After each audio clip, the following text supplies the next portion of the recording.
Parashat Vayetze, alors on voit que Rashi dit que quand un tzaddik quitte la ville, alors la beauté de la ville part.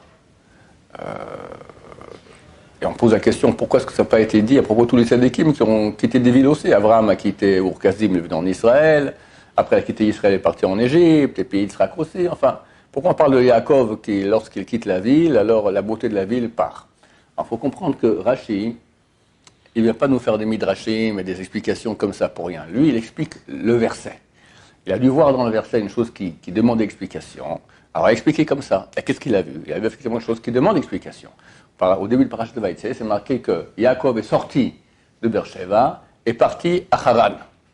Pourquoi on dit qu'il est sorti de Beersheba? Depuis quand quelqu'un part, on dit qu'il est sorti et il est parti. Il est parti. Yaakov est parti à Haran, point barre. On sait très bien qu'il était à Beersheba auparavant, donc pas besoin de dire qu'il est sorti de là-bas. Rachid dit, pour te dire qu'un tzaddik, quand il quitte la ville, ça fait un effet dans la ville. C'est ça l'explication de Rashi. J'ai eu une explication du Stipler très très belle, le père de Racham Kanevsky, Zatzal. Il dit comme ça.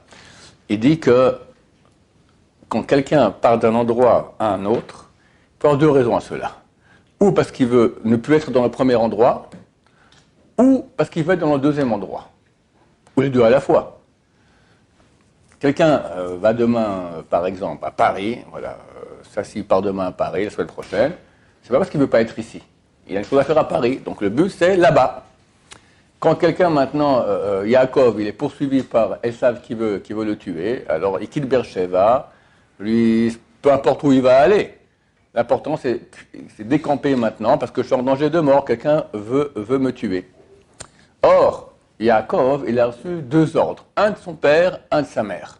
Son père lui a dit, va chercher femme à Haran, chez mon beau-frère Laban, tu te maries avec ses filles.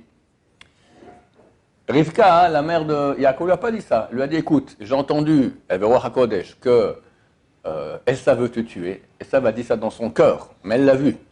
Je vois qu'il veut te tuer, décampe, j'ai peur qu'il te tue. Donc elle lui a pas dit d'aller se marier, d'aller à Haran. Elle lui a dit, tu décampes. Donc la Torah va me dire maintenant qu'en fait, il a fait les deux mitzvot. Il a fait Kiboud Av et Kiboud Em. Il a honoré son père, honoré sa mère. Honoré sa mère par le fait qu'il a quitté Beersheba. Et le texte dit, il a quitté Beersheba. Donc il a fait la mitzvah d'écouter sa mère. Et il a fait la deuxième mitzvah d'écouter son père, d'aller à Haran. C'est pour ça que le texte le dit.